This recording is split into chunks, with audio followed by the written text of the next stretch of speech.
मैं बारे दीगर सर इम्तियाज़ साहिब का अपनी तरफ से और पूरी स्कूल इंतज़ामिया की तरफ से शुक्रिया अदा करता हूँ। Sir, bundle of thanks.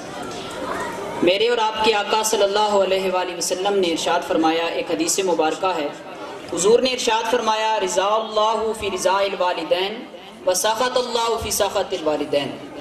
हुजूर नबी रहमत सल्लल्लाहु अलैहि वसल्लम ने इरशाद फरमाया कि अर्श का रहमान उस बंदे से राज़ी होता है जिससे उसके वालिदैन राज़ी होते हैं, और जिस शख्स से उसके वालिदैन नाराज़ होते हैं उससे अर्श का रहमान भी नाराज़ हो जाता है।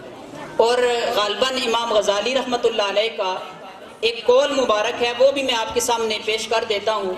आप फरमाते हैं कि आप सोसाइटी में उस इंसान के ऊपर नज़र रख लें, उसके ऊपर कोई निशान लगा लें कि जो अपने वालिदैन का फर्मा बरदार है, जो वालिदैन की खिदमत करने वाला है, वालिदैन के सामने उफ तक नहीं कहता।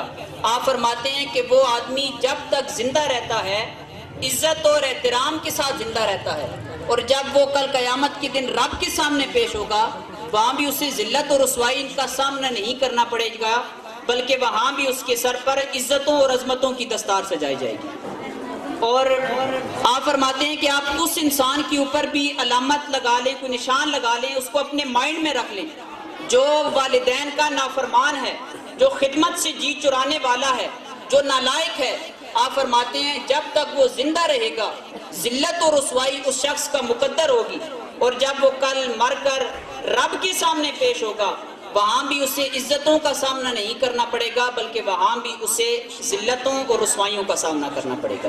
तो इस दुनिया में भी और अगले जहां में भी इज्जतें उसी इंसान के नसीब में आएंगी जो अपने वालिदैन को उनकी फरमाबरदारी करेगा और उनके सामने अपनी ज़ुबान को भी कंट्रोल रखेगा और उनके हर हुक्म की बजा आवरी करेगा।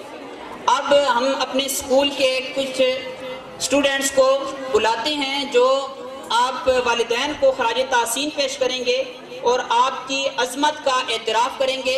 तो मैं अपने स्कूल के होनहार स्टूडेंट से ये गुजारिश करूंगा कि स्टेज पर तशरीफ़ लाएं और आकर अपने वालिदैन को खराज तासीन पेश करें। इन बच्चों का इस्तकबाल करें और इनके लिए ज़ोरदार क्लैपिंग करें।